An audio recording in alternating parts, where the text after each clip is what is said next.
Ya, sambil menunggu debat calon gubernur dan juga calon wakil gubernur Jakarta akan dimulai beberapa menit lagi, pemirsa, kembali kami akan ajak Anda untuk juga mendengarkan jawaban dari juru bicara masing-masing pasangan calon dalam menjawab pertanyaan yang tadi sudah di-challenge nih oleh para panelis yang hadir malam hari ini. Kalau tadi urutannya yang terakhir pasangan nomor 2, sekarang berarti Bang Ciko. Bang Ciko, tadi kan sudah ditanya nih sama Prof. Marlian, rencana induknya seperti apa? Apalagi kalau kita bicara mengenai Undang-Undang Nomor 2, ini yang bicara soal pusat perekonomian nasional dan juga kota global nih yang menjadi tantangan bagi Jakarta ke depan. Termasuk juga tadi Pak Cecep menanyakan mengenai bagaimana mengatasi juga pemukiman kumuh yang ada di Jakarta. Tata kotanya akan seperti apa? Kayaknya jawabnya harus 2 jam ya. Wah, tapi terbatas sayangnya. Ini terbatas ya kan, sayangnya. berbagi, Jadi gini, kalau kita bicara rencana induk, tentunya kan nanti ada yang namanya shifting ya, shifting dari DKI menjadi DKJ ya kan. Kalau kita melihat tentu dalam waktu yang singkat, kalau kita mau jujur, tidak ada dari pasangan calon manapun yang ada di sini yang betul-betul sudah mempersiapkan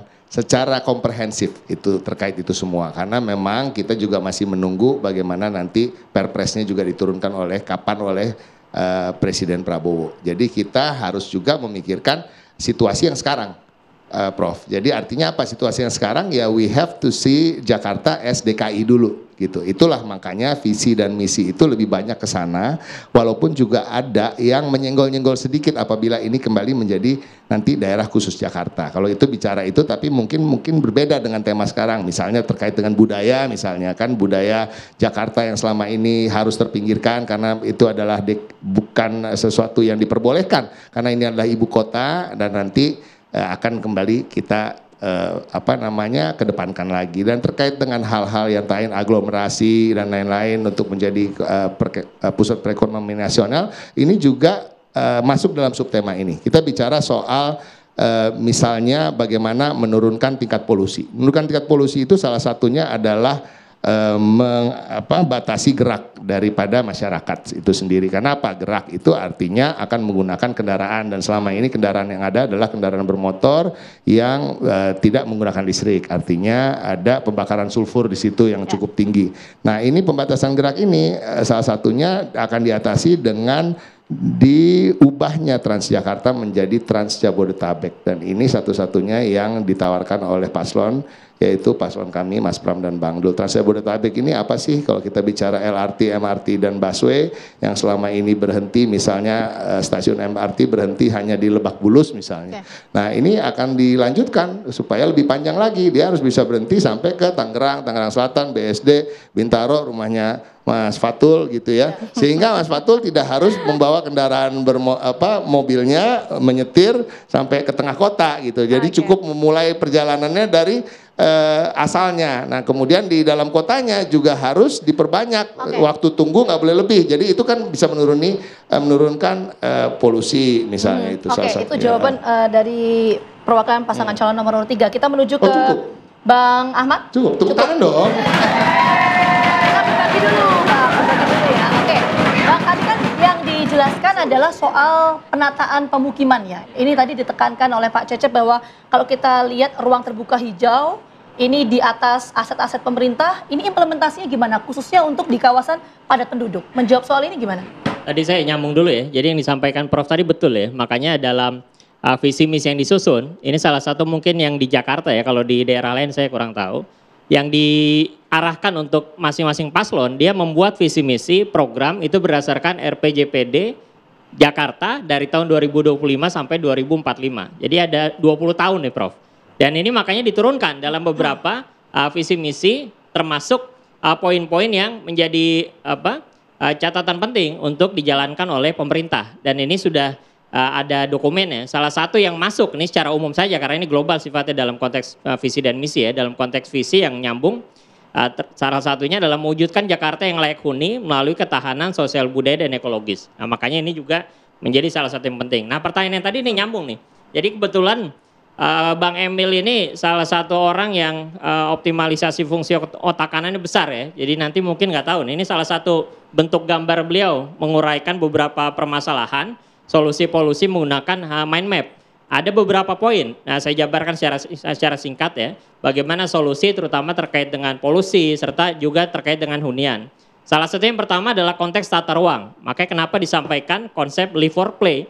Ini dalam konteks pembangunan tata kota, konsep live work play ini kan secara umum sudah umum ya, dan bagaimana orang tinggal di tempatnya, lalu juga bekerja dekat wilayahnya dan juga beraktivitas dengan wilayahnya. Ini salah satu solusi juga untuk kita mengurangi polusi, lalu juga mengurangi pergerakan orang yang terlalu besar, sehingga ini yang ingin dibuat. Nah, itu makanya nyambung dengan hunian terjangkau di beberapa aset Pemprov di pusat-pusat kota. Lalu juga aspek tata transportasi. Nah, ini juga yang disampaikan bagaimana perluasan transportasi publik, serta salah satunya adalah EV policy. Dan ini salah satu yang akan coba kita perdalam lagi nanti ketika pasangan Ridho ini menang. Ada lagi poin tata kerja. Jadi bagaimana salah satu yang coba selama ini coba disampaikan juga adalah konteks work from home policy yang akan coba diterapkan menjadi bagian juga untuk mengurangi berbagai polusi maupun juga pergerakan serta uji emisi. Ada beberapa hal yang lain, misalnya konteks tata hijau, tata teknologi, dan juga tentang climate budget. Nah, ini juga hal-hal yang menjadi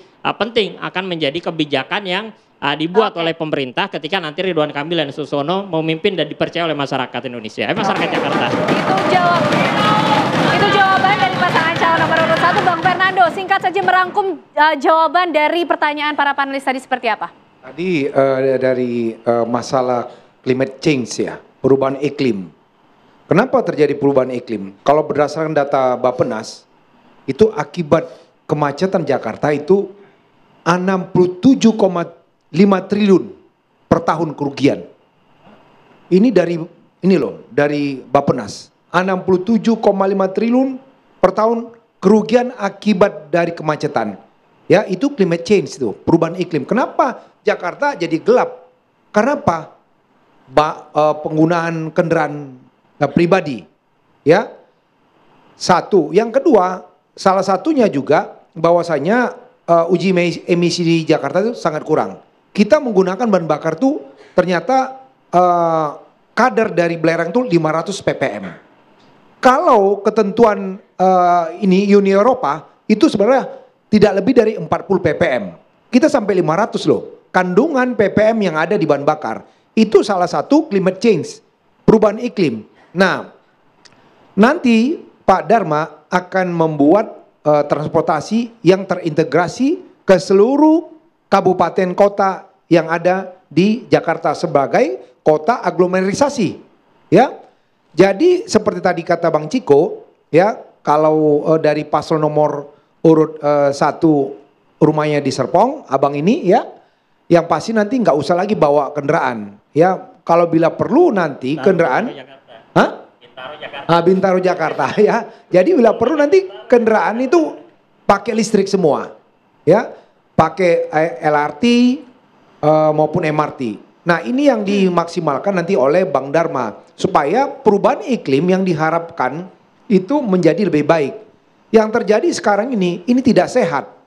Tidak sehat. Nah, dari Bappenas juga kita melihat data bahwasanya itu 40 triliun itu digunakan untuk biaya operasi. Bayangkan aja, ini dari data Bappenas yang kami dapat, 40 triliun itu digunakan biaya operasi karena apa? Kemacetan dan polusi ini, climate change ini, sehingga Pak Jakarta ini sudah tidak sehat. Tidak sehat bagi para penghuninya. Padahal kalau kita mau menjadi kota global, ini harus nyaman dihuni oleh para penduduknya. Yang terjadi sekarang tidak nyaman. Tadi lagi masalah kebanjiran. Ya, saya 2 minggu lalu ke daerah Jakarta Selatan. Hanya hujan, ya, setengah jam udah macet total. 2 minggu lalu. Jadi ini yang akan diatasi oleh Bang Dharma ke depannya. Itu tadi jawaban dari pasangan nomor 2. Nah, ini kalau kita bisa sampaikan bahwa tema debat pada malam hari ini adalah tata kota dan perubahan iklim dengan ada beberapa hal yang harus menjadi skala prioritas tadi menurut dari masing-masing panelis, misalnya adalah soal perubahan iklim, emisi gas karbon, pengendalian banjir, yang mana ini menjadi subtema dalam debat pada malam hari ini kan? Ada 6 subtema yang akan kemudian dibahas dan menjadi bahan adu gagasan untuk masing-masing pasangan calon memanfaatkan waktu sebaik mungkin di debat ketiga sekaligus debat pamungkas dari calon gubernur. ataupun calon wakil gubernur Jakarta yang akan menjawab mengenai 6 subtema tersebut, dan kita akan langsung saksikan bersama pemirsa. Inilah dia debat ketiga, debat pamungkas calon gubernur dan calon wakil gubernur Jakarta. Saksikan.